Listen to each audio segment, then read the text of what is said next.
Of all God's creatures, there is only one that cannot be made the slave of the lash. That one is the cat. If man could be crossed with a cat, it would improve man, but it would deteriorate the cat. Man, you know, is the only animal that blushes, or needs to. I am speaking frankly because I am a dead person speaking from the grave. I think we never become really and genuinely honest until we are dead.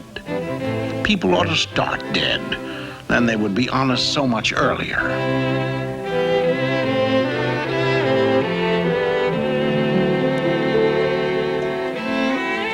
That's the sort of thing he used to say, and the whole world listened and laughed, especially America. He was the most American of all our writers. He saw and experienced more of his country and of his times than almost anyone else. As a riverboat pilot, as a gold miner, as a roving reporter in the Old West, as, well, that's our story.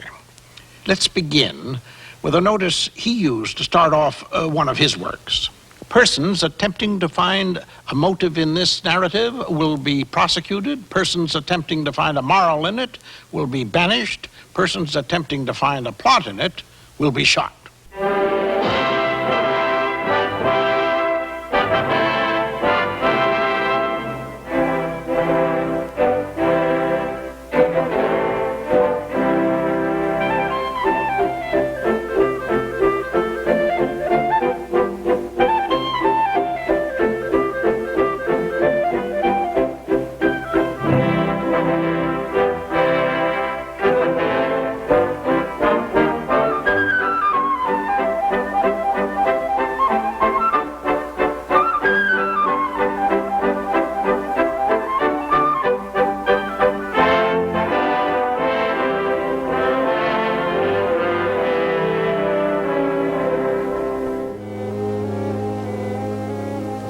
This is how he remembered it. The great Mississippi, the magnificent Mississippi rolling its mile-wide tide along, with the white town drowsing in the sunshine of a summer's morning. A delectable land, dreamy, reposeful, and inviting. All that goes to make the me in me, he said, was in a Missourian village. The village was Hannibal, hometown of Samuel L. Clemens, who grew up to be Mark Twain and became famous. He made this Hannibal the hometown of Tom Sawyer and Huck Finn, who never grew up and became immortal.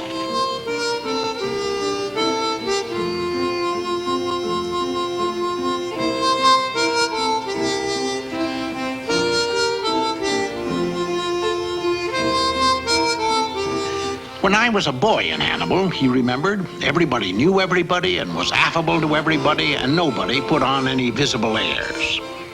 Hannibal was the far west then, in the 1840s, a frontier town.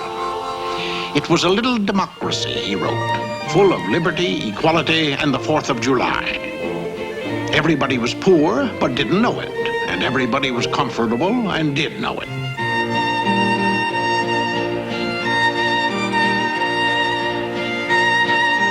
The sights and sounds and smells of a frontier river town. Nobody thought of them as the stuff of story and romance. But next to the Clemens house on Hill Street, young Sam whitewashed a fence that became literature. And Tom Sawyer walked the streets of Hannibal and fell in love with Amy Lawrence and blue-eyed Becky Thatcher. Of course, Aunt Polly lived there. And just across the way, in the Blankenship house, lived real people whom Mark Twain would turn into storybook people. Like Pat Finn, the reprobate father of the unforgettable Huck. And Huck's bosom friend, Jim, who knew all the marvelous stories that were passed on to the children of Hannibal and made the world around them glow with fantasy and myth. The children themselves became part of the Hannibal story because Sam Clemens was there to listen and remember.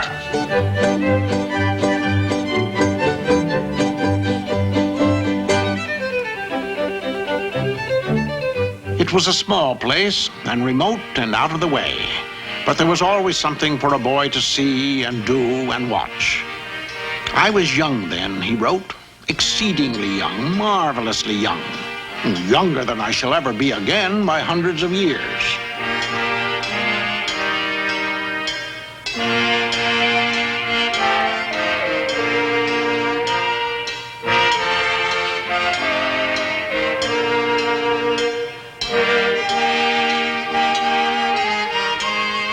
That distant boy paradise, he called it, and put it all into his books, Holiday's Hill and Lover's Leap and Bear Creek. But while he was still a boy, it became for him a paradise lost.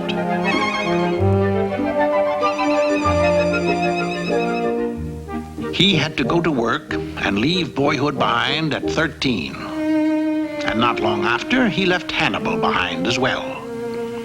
Naturally, he headed for the river, the gateway to the world, the highway to adventure. The steamboats came twice a day, and it was the permanent ambition of every Hannibal boy to work on one. But young Sam Clemens headed for St. Louis, 100 miles down the river, to follow the printer's trade.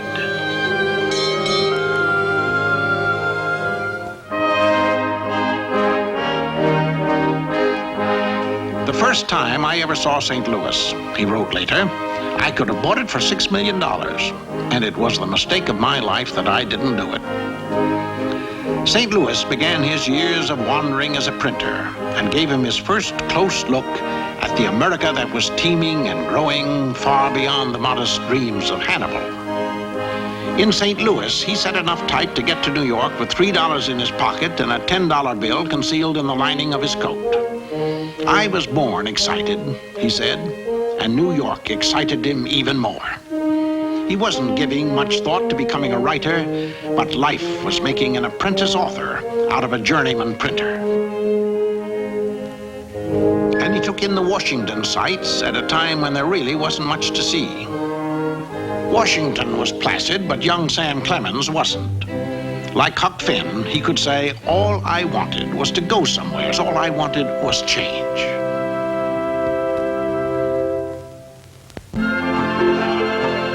He wandered back to his river at New Orleans, where the steamboats clustered in mile-long ranks, waiting to take their cargoes of freight and passengers upstream to the thriving inland cities that were growing richer than Venice and busier than Shanghai.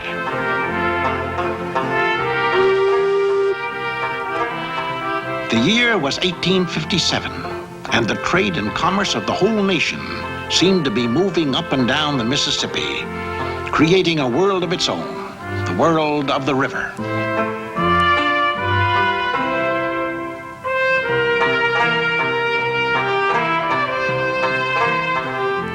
The aristocrats of the river world were the steamboat men, the only unfettered and entirely independent human beings on earth, Mark Twain called them. And grandest of all, the pilots, whose pride in their profession, he said, surpassed the pride of kings. So Sam Clemens went on the river and became a pilot himself, entrusted, the license said, with the lives of passengers on board vessels propelled by steam on the Mississippi River to and from St. Louis and New Orleans.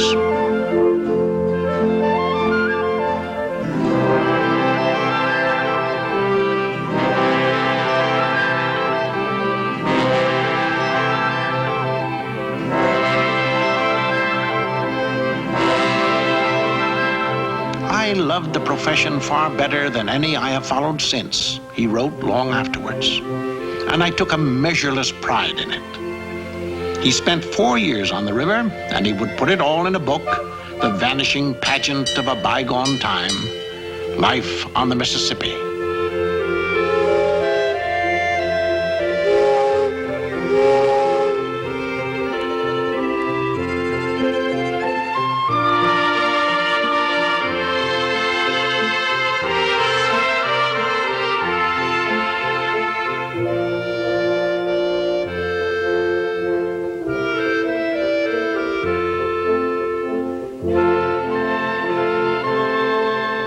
He found a name on the river, from the old cry of the leadsman plumbing the water's depth, by the mark, Twain, 2 fathoms. It was always a pleasant sound, he said. It meant safe water.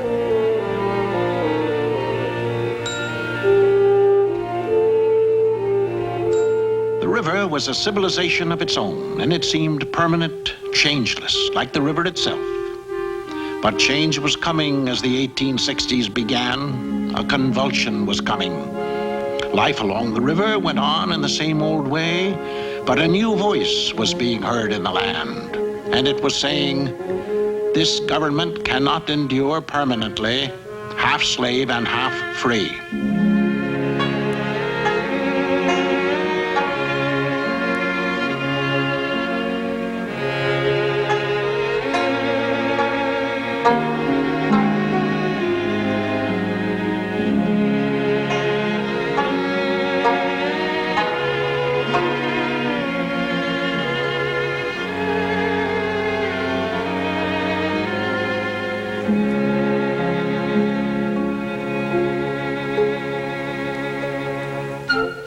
Sam Clemens was a seasoned pilot now, veteran of 100 trips and landings up and down 1,200 miles of the Mississippi.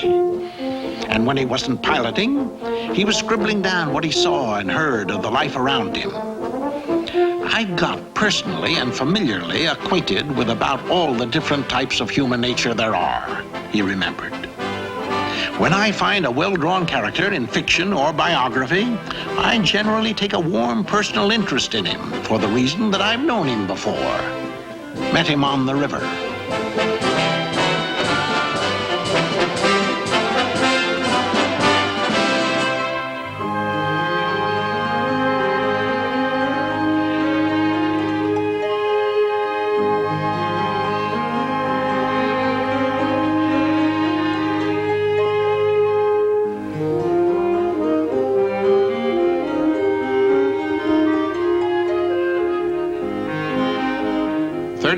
.25 feet and rising, smooth sailing, the flush times of steamboating. I believe there has been nothing like it elsewhere in the world.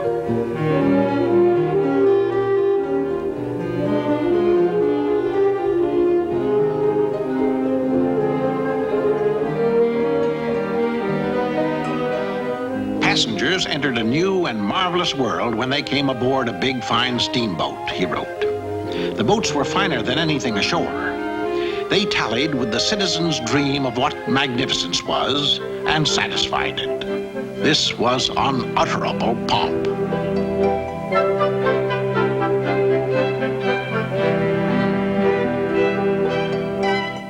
Care for a friendly game, stranger? But the country was playing for higher stakes now, the highest. And Sam Clemens' steamboat days were numbered. 1861. Suddenly, the great convulsion came to the great river.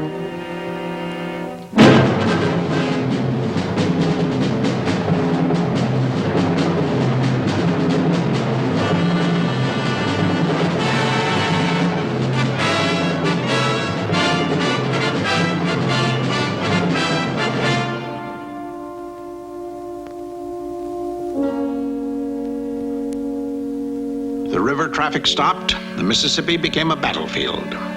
It would be a long time before the Father of Waters again went unvexed to the sea.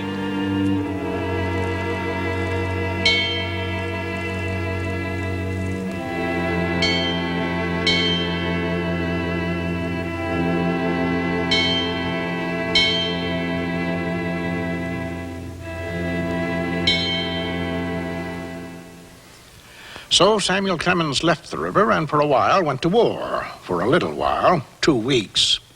I could have become a soldier if I'd waited, he said. I got part of it learned. I knew more about retreating than the man that invented retreating.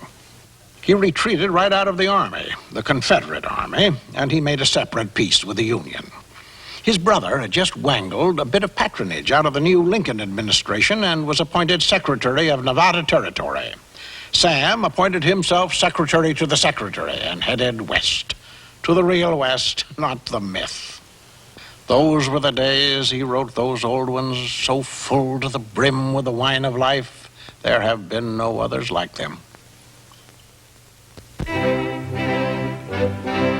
When I was younger, I could remember anything, whether it happened or not. But as I grew older, it got so I only remembered the latter.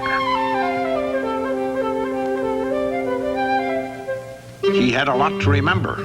That stagecoach ride from the Missouri frontier to Nevada territory. It began at St. Joe, and he armed himself for the hazards ahead with a Smith & Wesson 7-shooter and a 6-pound dictionary. Sam Clemens was ready for the Wild West. The ticket agent took $150 in passage money, and that great and shining dignitary, the driver, took the reins, and they were off across 1,700 miles of outlaw and Indian territory.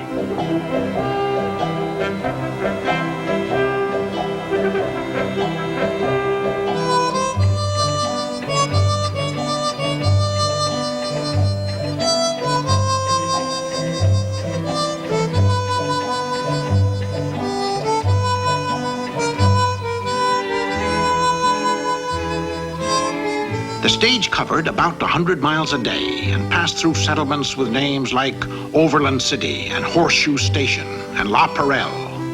It was a long, strange journey, he wrote, and a curious new world.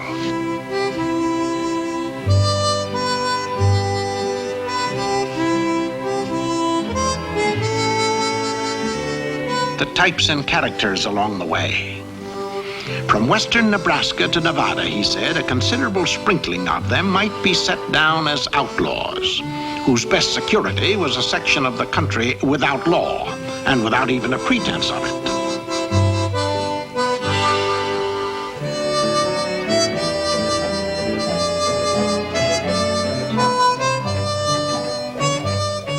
Later on, the critics would write, Sam Clemens followed the migration of his folk and was merged in the myth and legend of America.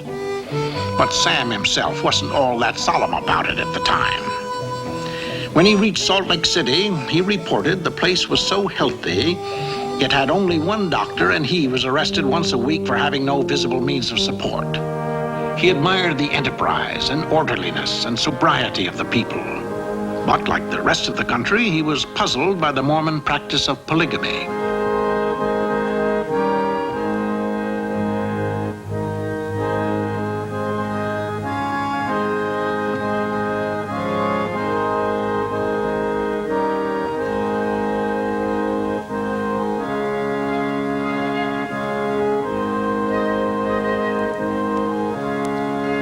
Beyond Salt Lake City, the desert. An aching monotony, he called it. A vast, waveless ocean stricken dead and turned to ashes. And not everyone who began that journey survived it.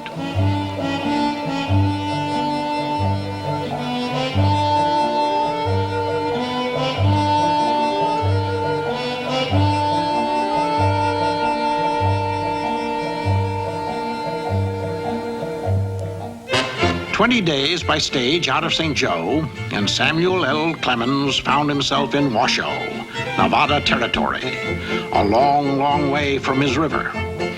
From flush times on the Mississippi to flush times in Nevada, with Carson City and Virginia City churning and boiling with the silver fever. Virginia City, the livest town for its age and population that America ever produced, he called it. A driving, vigorous population, the only one of its kind the world has ever seen. A wild, free, disorderly, grotesque society.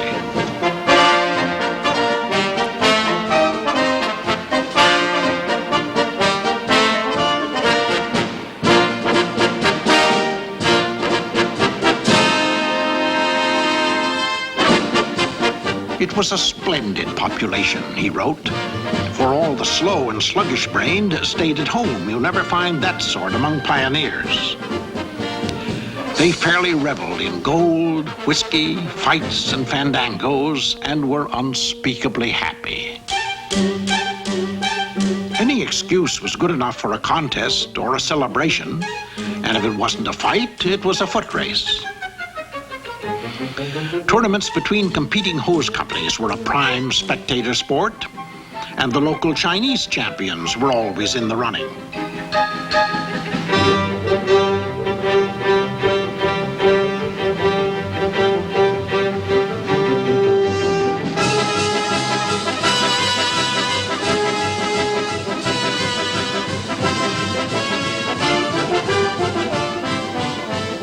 There was a whiskey mill every 15 steps, Sam Clemens noted, and the saloons were overburdened with trade. So were the courts and the jails, unfailing signs of high prosperity in a mining region. In any region, for that matter.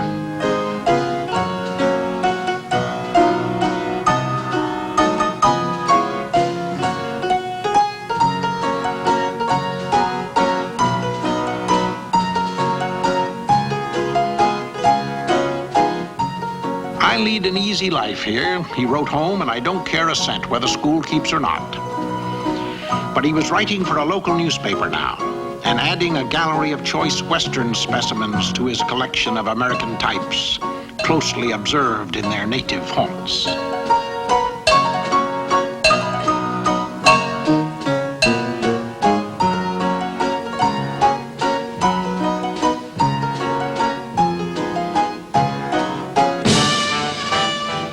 He became a dramatic critic, too, covering the local opera house.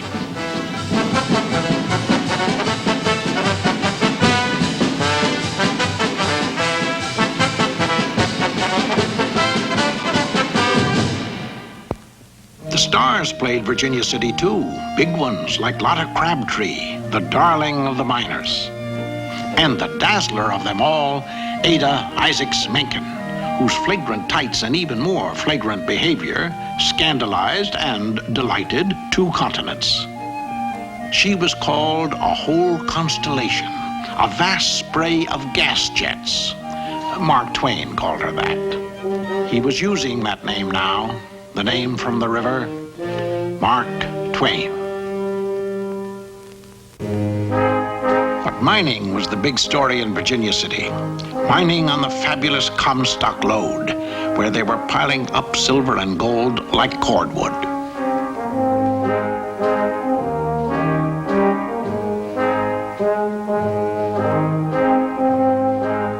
A wandering prospector called Pancake Comstock discovered that bonanza in '58 and sold his claim for $11,000. But before it was through, 900 millions came out of it, the biggest single deposit of precious ore ever uncovered in America. Under Virginia City, he wrote, was another busy city, down in the bowels of the earth, among an intricate maze of tunnels and drifts. The great Comstock silver lode ran for miles, a vein of ore almost 60 feet thick, as wide as some New York streets. Wages were $4 and $6 a day, and they worked in 3 gangs without ceasing, night and day.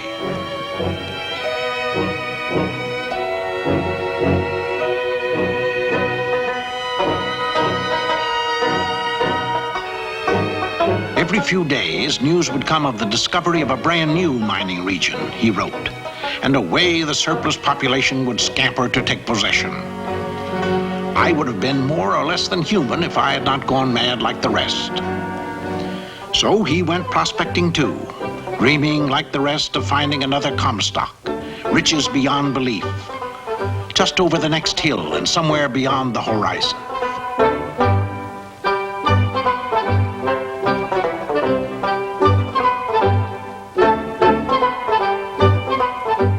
The Washoe fever, they called it, and most of them never recovered. But Mark Twain did. He never got rich at prospecting, but he was mining nuggets more valuable than silver and gold. He was gathering and storing away for future use the material for a rousing story about life at that time and that place in the Old West. A book called Roughing It.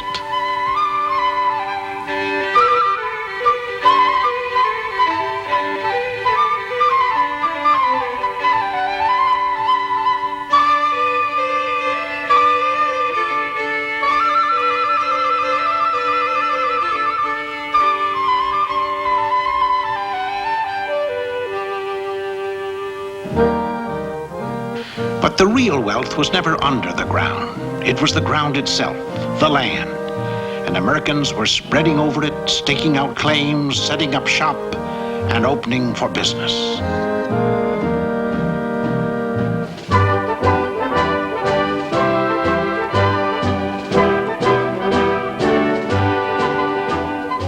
A European traveler came and looked around and wrote, "All the enjoyments of heaven would not suffice to keep an American in one place if he were sure of finding another farther west. For then he would have to be there to build and cultivate. He never stops. His work and will is to be always building, starting afresh, or beginning something new."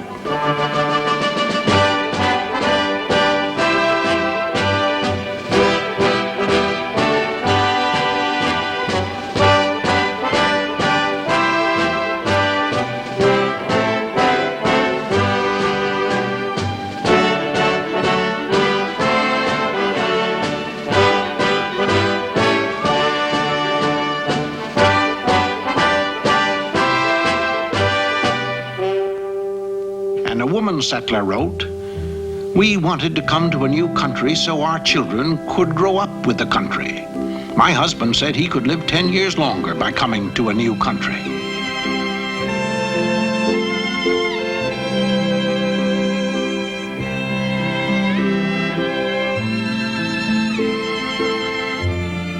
"But I didn't want to come at all," she wrote. "It was a hard time on a woman. They stayed at home and did the work while the men were on their ponies hunting or looking after stock."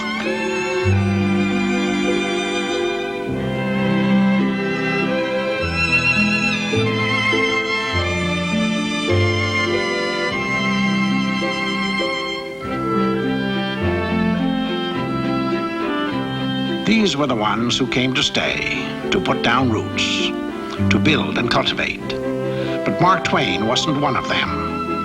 "I began to get tired of staying in one place so long," he wrote. "I wanted to go somewhere." And he went even farther west, to the West Coast metropolis. "After the sagebrush and alkali deserts of Washoe," he said, "San Francisco was paradise to me."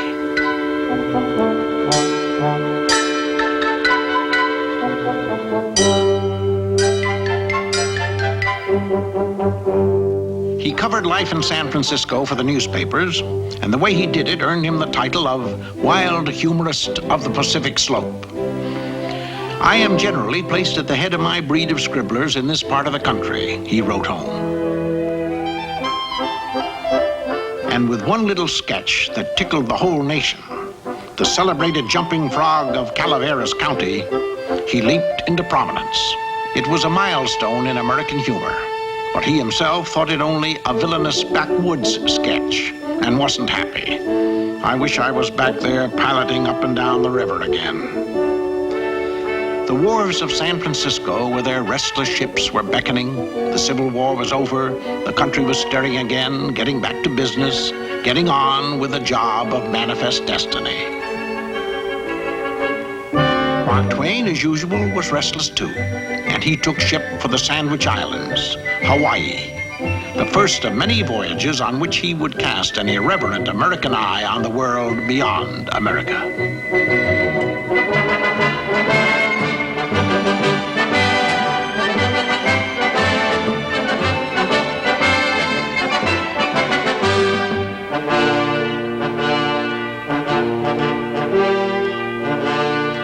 The steamship lines, he wrote in 1867, were carrying Americans out of the various ports at the rate of 4,000 and 5,000 a week.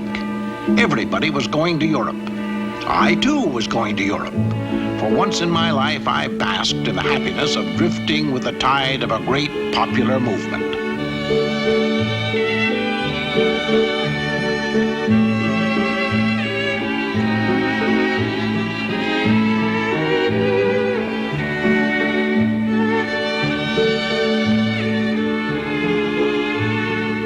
"I crossed so often," he said later, "that I knew my way without a compass, just by the waves."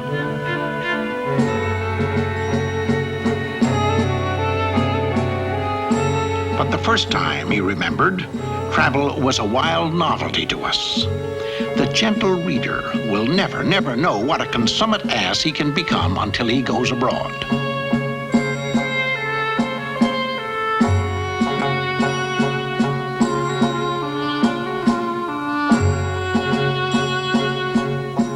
The lost tribes of America, he called the tourists, and made good-natured frontier fun of their solemn search for culture among the museums, catching fitful glimpses, he said, of the wonders of half a world.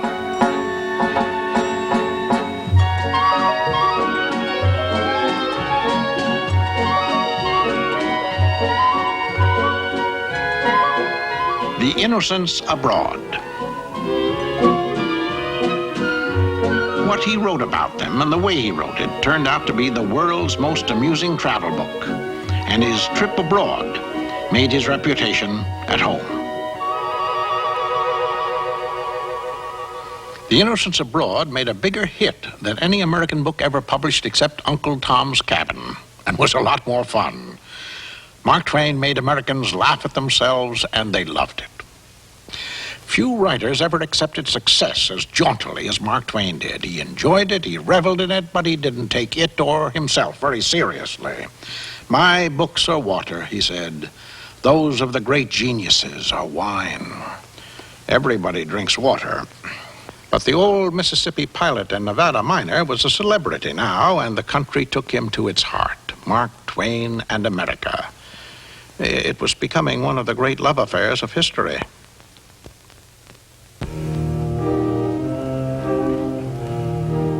When we finished our house, he said, we found we had a little cash left over that the plumber didn't know about.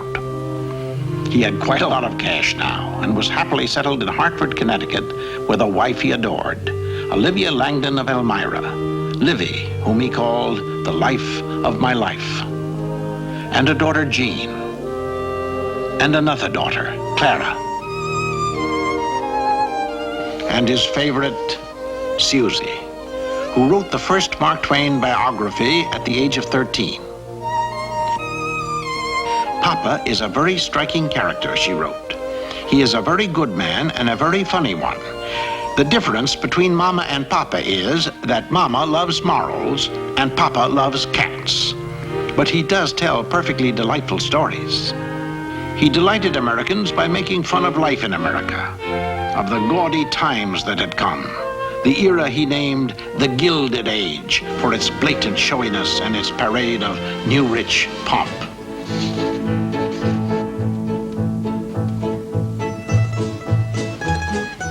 The taste of the time ran from authentic elegance to the oriental trappings and incredible clutter of the cozy corners, which were becoming all the rage in all the better households.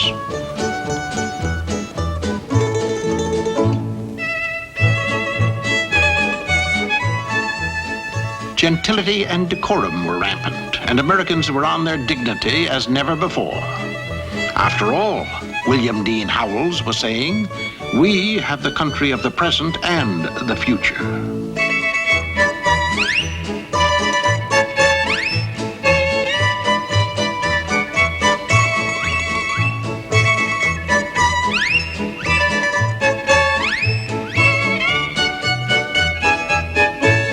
What Mark Twain thought of the Little Lord Fauntleroy vogue is not on record and was probably unprintable. His boy Huck never had to wash or put on clean clothes and could swear wonderfully.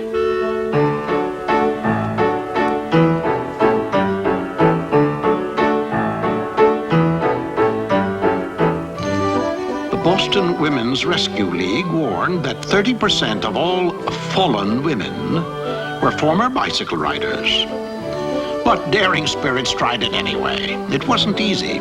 Mark Twain himself wrote a piece called Taming the Bicycle. Get one, he advised. You will not regret it if you live.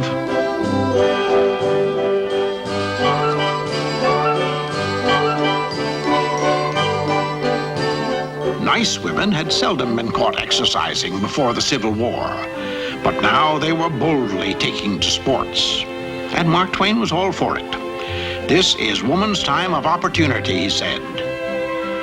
I wonder where man will be in 50 years.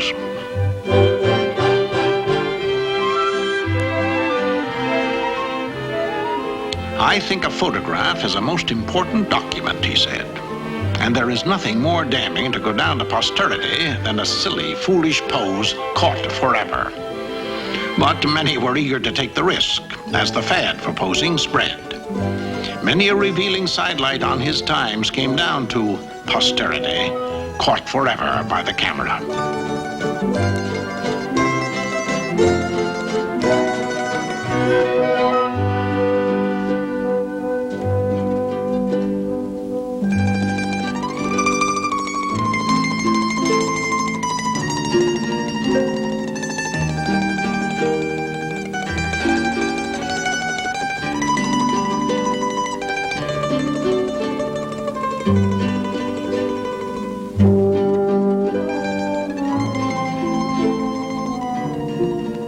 Veritable bacchanalia of the Gilded Age, complete with flowing bowl and vine leaves in the hair. Wasn't William Dean Howells saying, "There is no life in the whole world so cheerful, so social, so beautiful as the American"?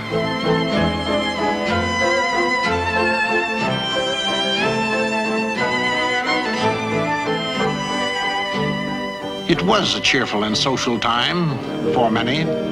And Mark Twain was adding immeasurably to the pleasures of the day with books like A Connecticut Yankee and The Prince and the Pauper. But he was also writing about the man that corrupted Hadleyburg and growing increasingly uneasy about the scandals and corruption of his Gilded Age. He was appalled by the enormous political larcenies of Boss Tweed, and he coined a scathing maxim to fit the times. The new political gospel, public office is private graft. Long ago, as a young reporter in San Francisco, he had been a crusader for municipal reform and a champion of society's underdog. He never became so famous that he gave up crusading against injustice and oppression, and he went to the slums of New York to see for himself how the other half lives.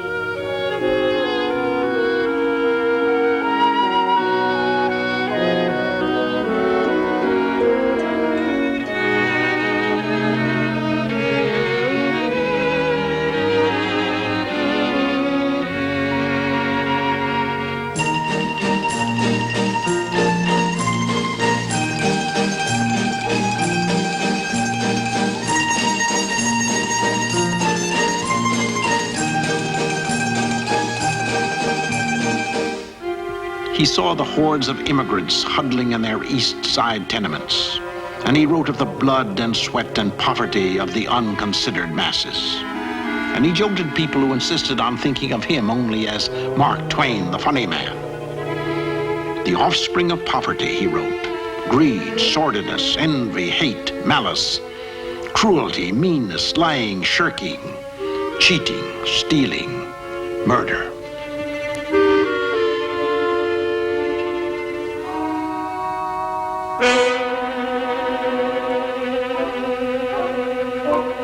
Child labor and the sweatshop. It was a long, long way from that distant child paradise of his youth, the youth of Tom Sawyer.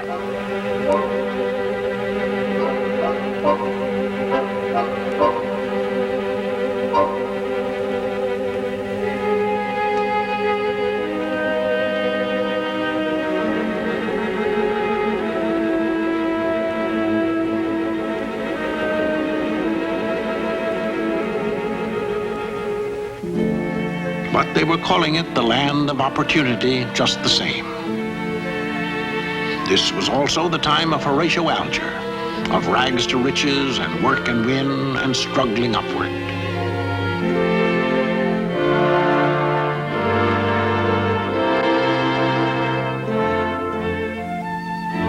Ragged Dick, the cheerful newsboy, was the Huck Finn of the city pavements. And Twain himself was saying, "Make your mark in New York and you're a made man." Many a ragged Dick would make it.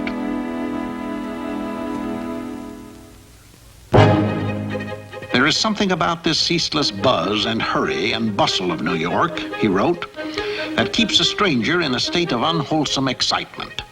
He's a boy in a candy shop, hopelessly undetermined in the midst of 100 kinds. Twain himself often chose the theater as his particular piece of candy. Comedy, he said, keeps the heart sweet.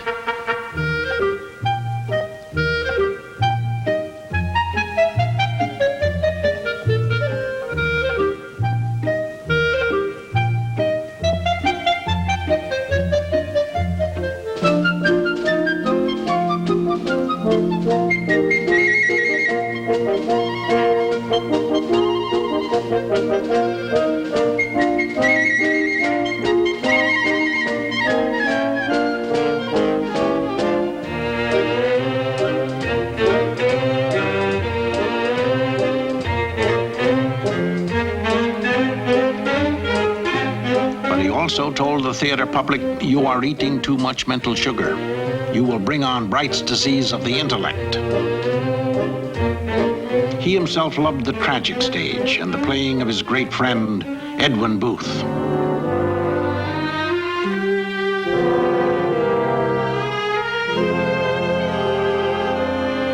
And with audiences everywhere, he succumbed to the charms of Lillian Russell, the reigning beauty of his day.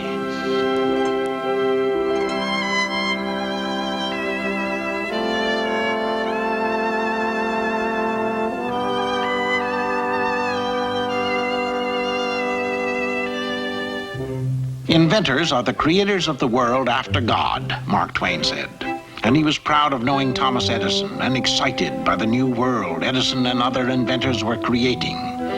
The world of the electric lights and phonographs and telephones, and 1,000 other marvels of what Twain called the drive and push and rush and struggle of the raging, tearing, booming 19th century.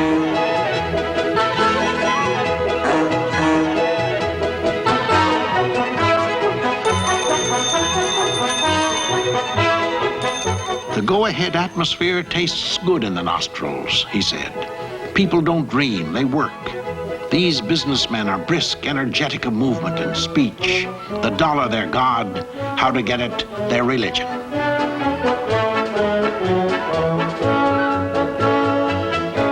He became a big businessman himself, a major publisher.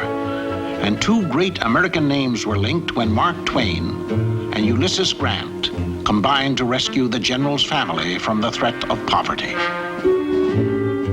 Grant of Vicksburg and Appomattox, twice president. He was dying of cancer now and bankrupt, victim of a stock swindler. But Mark Twain stepped in, took over publication of the general's memoirs, and made a fortune for the family. Grant finished his book only days before he died. Said Twain, "I could hear the roll of his vanished drums and the tread of his marching hosts."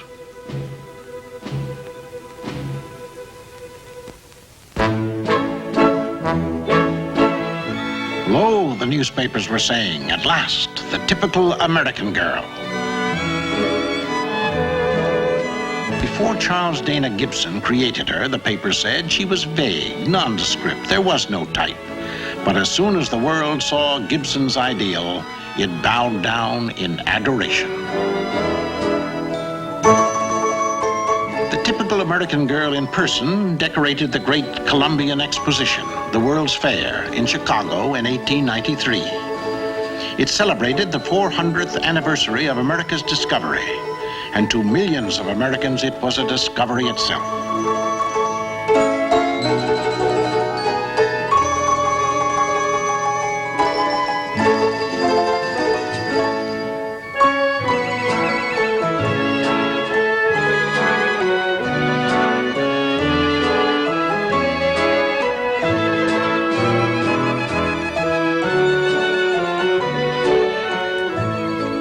For many, including Mark Twain, the fun and glitter of the fair were an irony. It was a year of financial panic, and his publishing business was failing. But the exposition itself flourished and drew 12 million visitors. One of them wrote home, "Sell the cook stove if necessary and come. You must see this fair."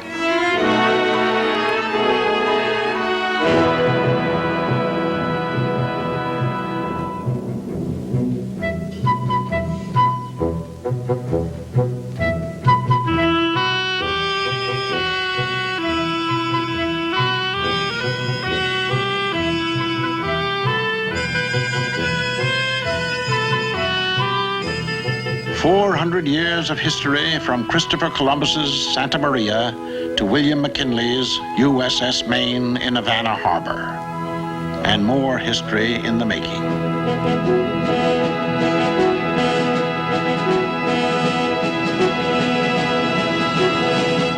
The Maine's visit to Cuba was officially announced as a friendly act of courtesy toward the Spanish government, and the crew was taking things easy.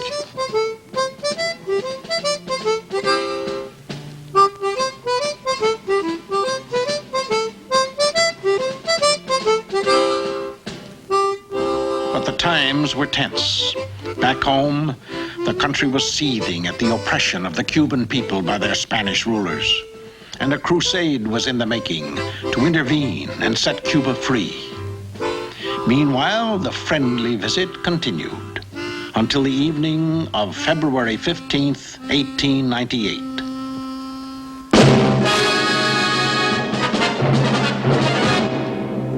No one ever knew who or what caused the explosion, but 260 American sailors died. The Spaniards were blamed, and the country had a battle slogan: "Remember the Maine." The rush to the colors was even greater than the rush to the Yukon goldfields that same spring. And Mark Twain spoke for many when he wrote, "I never enjoyed a war as I am enjoying this one. It is a worthy thing to fight for one's freedom. It is another sight finer to fight for another man's."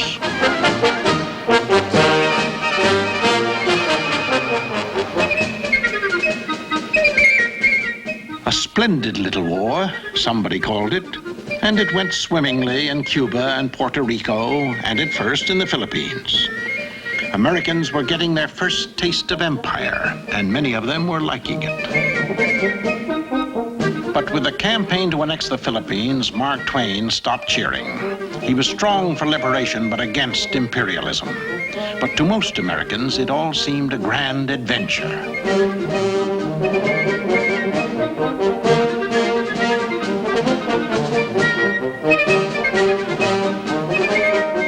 And it produced a new national figure, Lieutenant Colonel Teddy Roosevelt of the Rough Riders, hero of San Juan Hill.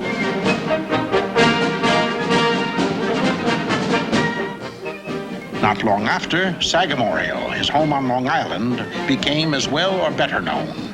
The second White House, the newspapers called it when he became president in 1901. From here, he proclaimed his dynamic gospel of the new American era, the big stick and the strenuous life. Mark Twain was not impressed. The new age with its military aggressions and commercial frenzy appalled him. And he sent a sardonic greeting from the 19th century to the 20th. "I bring you the stately nation named Christendom," he wrote, "with her pocket full of boodle and her mouth full of pious hypocrisies. Give her soap and towel, but hide the looking glass." He felt a stranger in a world that had moved so far from the Hannibal of his youth.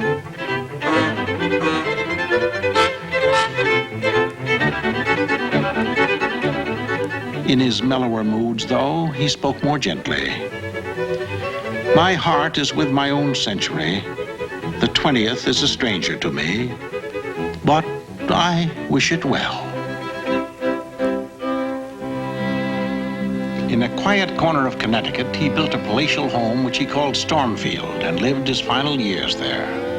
All the fame and honor that could come to an author had come to him. The foremost humorist of the whole civilized world, newspapers called him. The barefoot boy from the Mississippi had even been made a doctor of letters at Oxford. "I like the degree," he said, "but I'm crazy about the clothes." He wrote mostly in bed now, working on his autobiography, telling the story he loved the best, the tale of what he called the pathetic past, the beautiful past, the dear and lamented past. "I was young and foolish then, now I'm old and foolisher." 70 is old enough, he said. After that, there's too much risk. He lived past 70, though, and never stopped erupting opinions and comment on what he called that odd and interesting and curious ass, the human race. And what his own Huck Finn said about him was right. There was things that Mr. Mark Twain stretched, but mainly he told the truth. He always had his own way of putting a truth, and one of the things he said was, "Let us endeavor so to live that when we come to die, even the undertaker will be sorry."